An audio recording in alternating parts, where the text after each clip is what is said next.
सुप्रभात। पुस्तकालय एवं सूचना विज्ञान के सभी छात्र एवं छात्राओं के लिए जो BLIS में पढ़ रहे हैं, जो MLIS में पढ़ रहे हैं या जो कंपटीशन की तैयारी कर रहे हैं, चाहे बिहार लाइब्रेरियन की तैयारी कर रहे हो, राजस्थान के लाइब्रेरियन की तैयारी कर रहे हो, EMRS का कर रहे हो, KVS का कर रहे हो, NVS का कर रहे हो, जिस चीज का भी कर रहे हैं, सभी को आवश्यकता पड़ेगी इंटरव्यू में भी, रिटेन यानी कॉम्पिटिटिव एग्जाम जो आप देंगे उसमें भी, और जब आप प्रैक्टिकली काम करने जाएंगे लाइब्रेरी में, जब आपकी नियुक्ति हो जाएगी तब भी इसकी जरूरत पड़ेगी। मैं किस चीज के बात कर रहा हूं? तो एक सेशन रजिस्टर यानी वह रजिस्टर जो permanent record of the library होता है। और आप में से बहुत सारे छात्र एवं छात्राओं से सुनने को मिलता है, बल्कि आते हैं हमारे पास तो बताते हैं कि सर कैसे होगा, हमने तो कभी किया नहीं है। तो करा तो सकते नहीं है भी, लेकिन बता तो सकते हैं, समझा तो सकते हैं, दिखा तो सकते हैं आपको। और आपके जो बिहार लाइब्रेरियन की तैयारी कर रहे हैं, राजस्थान लाइब्रेरी की तैयारी कर रहे हैं, उन्हें क्वेश्चन भी आएगा और जब आपकी नियुक्ति होगी तो भी आपको काम आने वाला है। तो आइए समझते हैं एक सेशन नंबर क्या है, लेकिन उससे पहले एक सेशन रजिस्टर के बारे में समझते हैं। ये एक सेशन रजिस्टर है जिस पे आप एंट्री करते हो। इसमें कुल 14 कॉलम होता है, 14th कॉलम। क्वेश्चन पूछा जाता है कि एक सेशन रजिस्टर क्या है, तो आप permanent record of the library है, ये आपको समझ में आना चाहिए। ये एक सेशन रजिस्टर किस काम में आता है?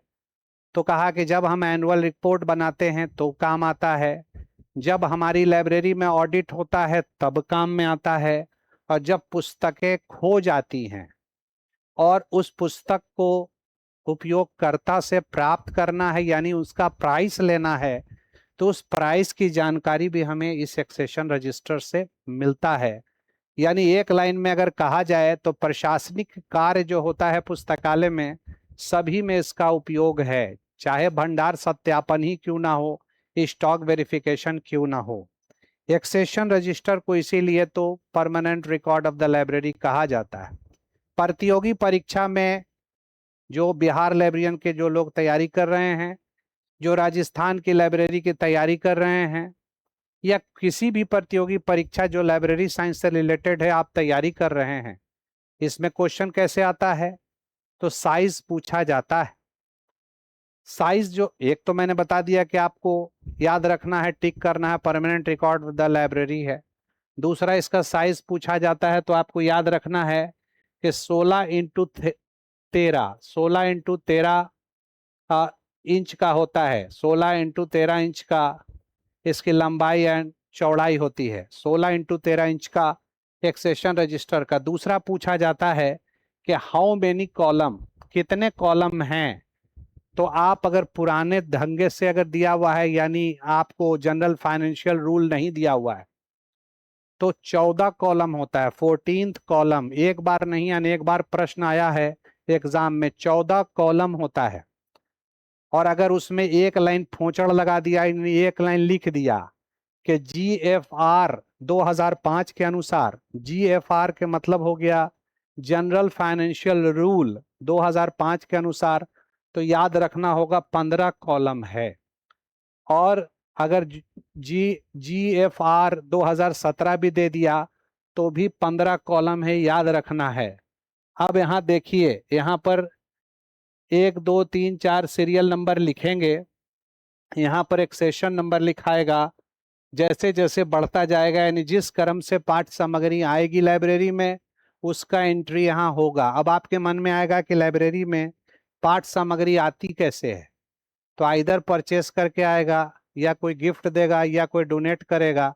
जैसे भी लाइब्रेरी में आ जाएगी तो उसकी एंट्री करेंगे according to bill number, according to bill के अनुसार जो सीरियली आता है। और फिर यहाँ पर फटाफट एक सेशन नंबर बढ़ता जाएगा। यहाँ पर आप देख रहे हैं कि यहाँ पर ऑथर का नाम है, तो पहले सरनेम फिर फोरनेम लिखेंगे, टाइटल लिखेंगे। उसी तरह से प्लेस है, पब्लिशर है, पेजिंग है, सोर्स है, यानी डिटेल ये पूरा का पूरा जो है आपको 14 कॉलम दिया हुआ है, क्लास नंबर, बुक नंबर सब दिया हुआ है। तो ये आप फटाफट लिख देंगे।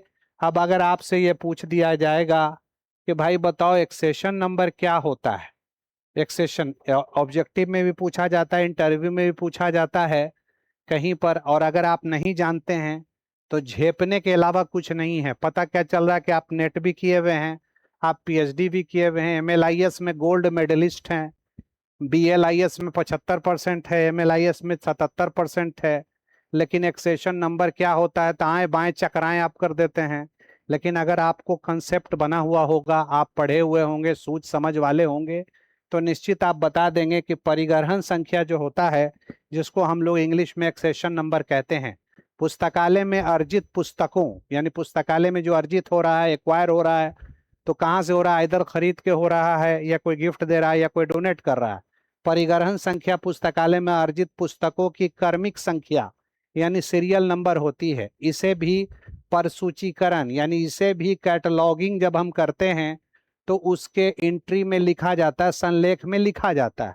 यानी इसका इस्तेमाल कैटलॉग में भी होता है, चाहे आप सीसीसी से बना रहे हो, चाहे SCR2 से बना रहे हो, और आपने सीखा है, पढ़ा है अगर BLIS में, तो आपको माइंड में, दिमाग में चलने भी लगा होगा। प्रसूचीकरण संलेख में लिखा जाता है, ये पुस्तकालय कर्मचारियों के उपयोग के लिए होती है। परिग्रहण संख्या को इत्र संलेख, इत्र संलेख मतलब एडेड एंट्री में नहीं भी अंकित किया जा सकता, बल्कि नहीं ही किया जाता है। जब हम एडेड एंट्री बनाते हैं, यानी एडेड एंट्री सेकंड ऑथर से, थर्ड ऑथर से, एडिटर से, टाइटिल से, सीरीज से, किसी भी चीज से, मेन एंट्री के अलावा एडेड एंट्री कहते किसको हैं, तो कहा कि other than main entry is called added entry. तो जब एडेड एंट्री हम बनाते हैं तो एडेड एंट्री में एक्सेशन नंबर नहीं लिखा जाता है। इसी बात की चर्चा है कि परिग्रहण संख्या को इत्र संलेख में नहीं भी अंकित किया जा सकता, नहीं भी नहीं बल्कि नहीं किया जाता है। पुस्तक में प्रायः इसे आख्या पृष्ठ यानी टाइटल पेज के पश्च पृष्ठ यानी उसके जो पीछे का जो पेज होता है उस पर लिखा जाता है। पत्रक पर यानी कार्ड पर इसके स्थान के लिए कोई नियम निर्धारित नहीं किया गया। यानी जब कैटलॉग कार्ड हम बना रहे हैं तो एक्सेशन नंबर कहाँ पर लिखा जाएगा, ACR2 के रूल में ऐसा कुछ लिखा हुआ नहीं है। जब ACR2 का रूल आप पढ़ेंगे, और ये कब पढ़ेंगे, जब आप कहीं पर सेट कर जाएंगे, आपको कैटलॉग बनाने में रुचि पैदा हो जाएगा।